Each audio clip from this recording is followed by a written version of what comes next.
गरुड़ पुराण स्वाध्याय। प्रथम अध्याय। वक्ता सूर्यकांत दत्ता योगाचार्य। धर्म ही जिसका सुदृढ़ मूल है, वेद जिसका स्कंद अर्थात तना है, पुराण रूपी शाखाओं से जो समृद्ध है, यज्ञ जिसका पुष्प है और मोक्ष जिसका फल है, ऐसे भगवान मधुसूदन रूपी पादप कल्प वृक्ष की जय हो।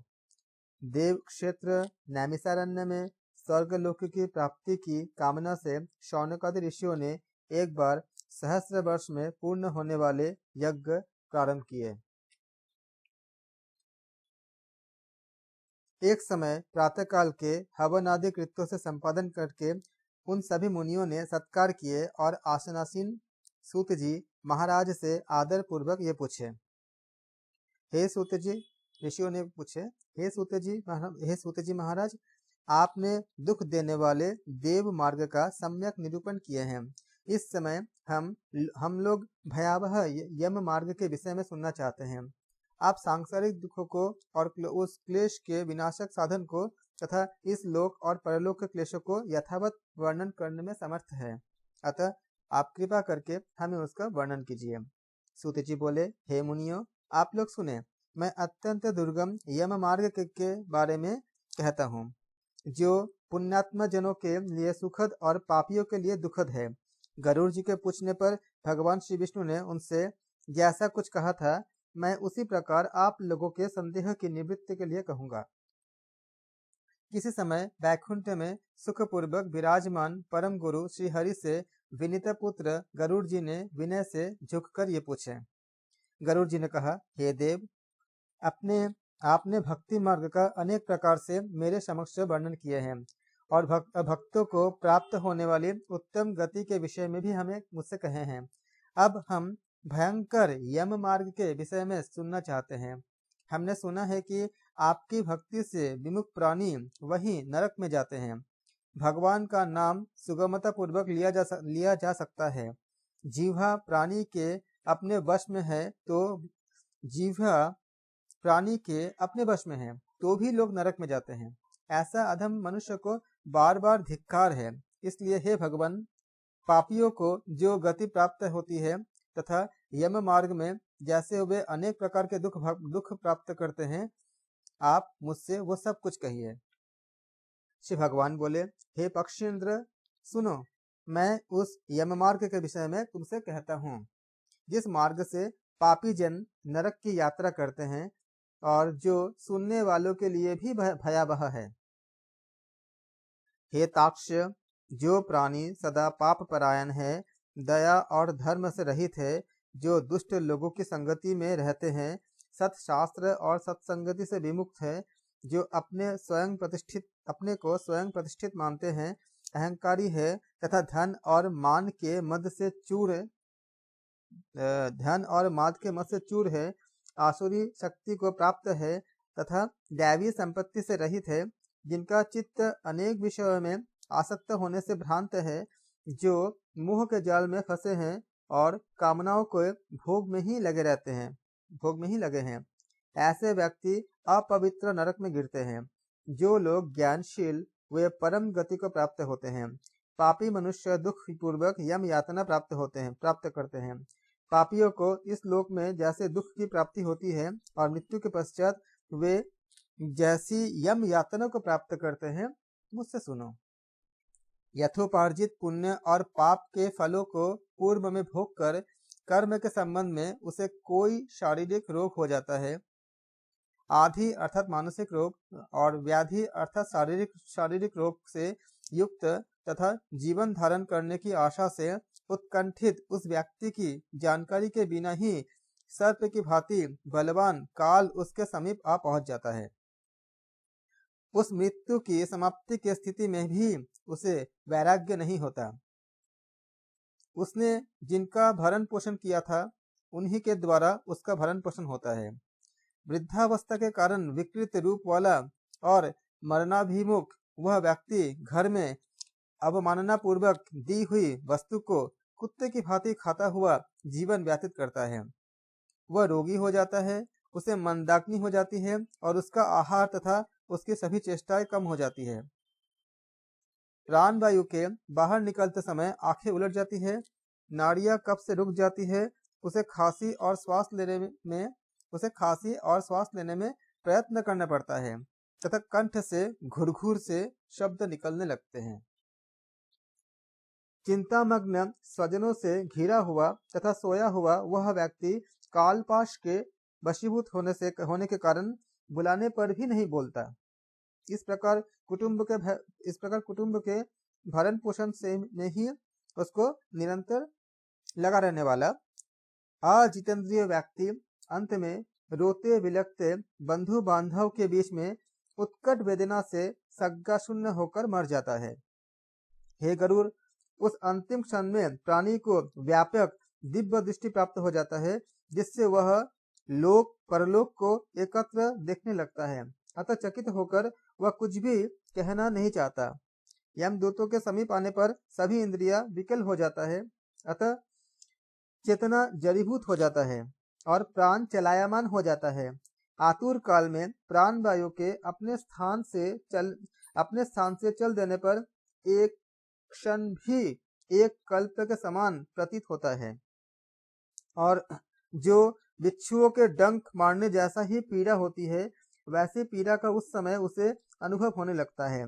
वह मरणासन्न व्यक्ति फेन उगलने लगता है और उसका मुख लार से भर जाता है। पापी जनों के प्राण वायु अधोद्वार गुदा मार्ग से निकलते हैं। उस समय दोनों हाथों में पाश और दंड धारण किए नग्न दांतों को कटकटाते हुए और क्रोधपूर्ण नेत्र वाले यम के दो भयंकर दूत समीप में आते हैं। उनके केश ऊपर की ओर उठे होते हैं और कौवे के समान काले होते हैं। ये वो टेढ़े मुख वाले और उनके नख आयुध की भांति मतलब हथियार शस्त्र की भांति होते हैं। उन्हें देखकर भयभीत हृदय वाला वह मरणासन्न प्राणी मल मूत्र का विसर्जन करने लगता है। अपने पाश्चात्य भौतिक शरीर से हाय हाय करते हुए निकलता हुआ यमदूत के द्वारा पकड़ा हुआ वह अंगुष्ठ मात्र प्रमाण का पुरुष अपने घर को देखता हुआ यमदूत के द्वारा यातना देह से ढक करके गले में बलपूर्वक पाशों से बांधकर सुदूर यम मार्ग पर यातना के लिए उसी प्रकार ले जाया जाता है जिस प्रकार राजपुरुष दंडनीय अपराधी को ले जाते हैं। इस प्रकार ले जाते हुए उस जीव को यम के दूत तर्जना करके डराते हैं और नरक के तीव्र भय का पुनः पुनः वर्णन करते हैं अर्थात सुनाते हैं। यमदूत कहते हैं, रे दुष्ट, शीघ्र चल, तुम यमलोक जाओगे। आज तुम्हें हम सब कुंभिपाक आदि नरकों में शीघ्र ही ले जाएंगे। इस प्रकार यमदूतों की वाणी तथा बंधु बांधवों का रुदन सुनता हुआ वह जीव जोर जोर से हाहाकार करके विलाप करता है और यमदूतों के द्वारा प्रताड़ित किया जाता है। यमदूतों की तर्जनाओं से उसका हृदय विदीर्ण हो जाता है, वो कांपने लगता है। रास्ते में उसे कुत्ते काटते हैं और अपने पापों का स्मरण करता हुआ वह पीड़ित जीव यम मार्ग में चलता है। भूख और प्यास से पीड़ित होकर सूर्य, दावाग्नि और वायु के झोंकों से संतप्त होते हुए और यमदूतों के द्वारा पीठ पर कोड़े से पीटे जाते हुए उस जीव को तपी हुई बालुका से पूर्ण तथा विश्राम रहित और जल रहित मार्ग पर असमर्थ होते हुए भी बड़ी कठिनाई से चलना पड़ता है। थक कर जगह जगह गिरता है और मूर्छित होता हुआ वह पुनः उठकर पापी जनों की भांति अंधकार पूर्ण यमलोक में जाता है।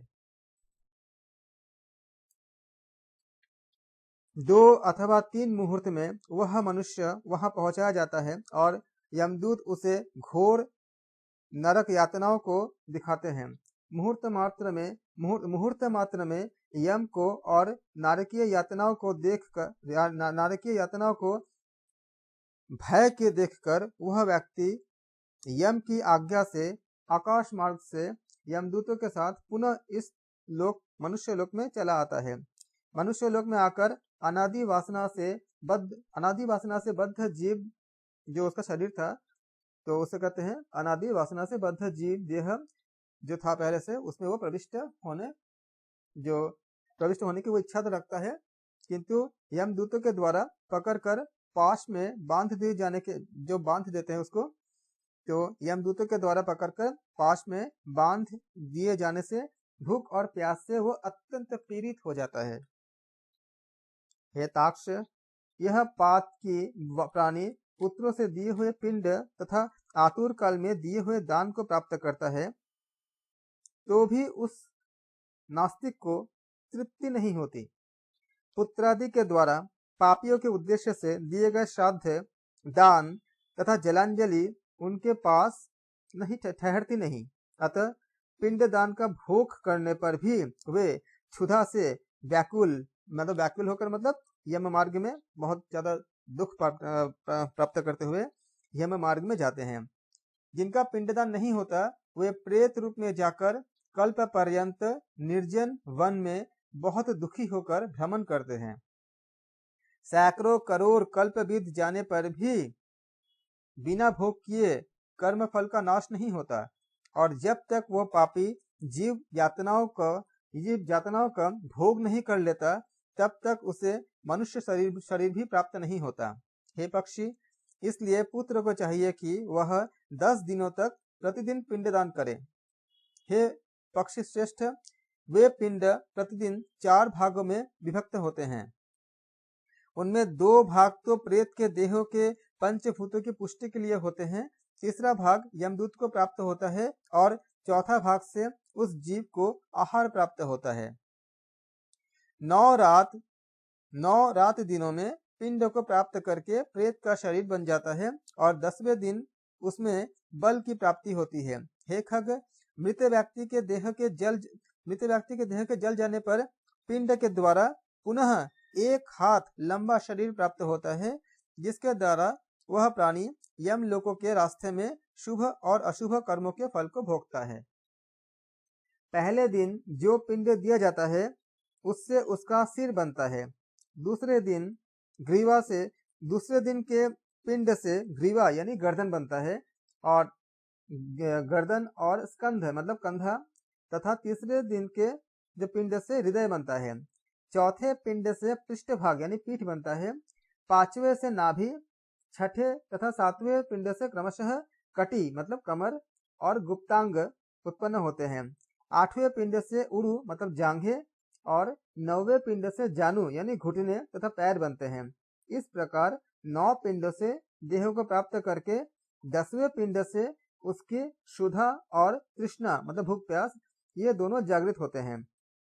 इस पिंडज शरीर को प्राप्त करके भूख और प्यास से पीड़ित जीव 11वें तथा 12वें 2 दिन भोजन करता है।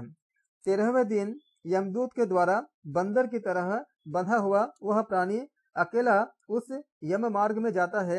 हे खर्ग, मार्ग में मिलने वाली वैतरणी को छोड़कर यमलोक के मार्ग की दूरी का प्रमाण 86,000 योजन यानी 86,000 योजन होता है। वह प्रेत प्रतिदिन रात दिन में 247 योजन चलता है। मार्ग में आए हुए इन 16 पुरों मतलब नगरों को पार करके पात की व्यक्ति धर्मराज के भवन में जाता है। ये होते हैं सौम्यपुर, सौरीपुर, नगेंद्र भवन, गंधर्वपुर, शैलागम, कौंचपुर, क्रूरपुर, विचित्र भवन, बह्यातपुर, दुखदपुर, नानाक्रंदपुर, सुप्त भवन, रौद्रपुर, पयोवर्षणपुर, सीताब्दढयापुर तथा बहुप्रीतिपुर को पार करके इनके आगे यमपुरी में धर्मराज का भवन स्थित होते हैं। यमराज के दूतों के पास से बंधा हुआ वो पापी जीव रास्ते भर हाहाकार करता हुआ रोता हुआ अपने घर को छोड़कर यमपुरी में जाता है। इस प्रकार गरुड़ पुराण के अंतर्गत शारद्वार में पापियों के इस लोक तथा परलोक में दुख का निरूपण नामक पहला अध्याय संपूर्ण होता है। ओम श्री वासुदेवाय नमः।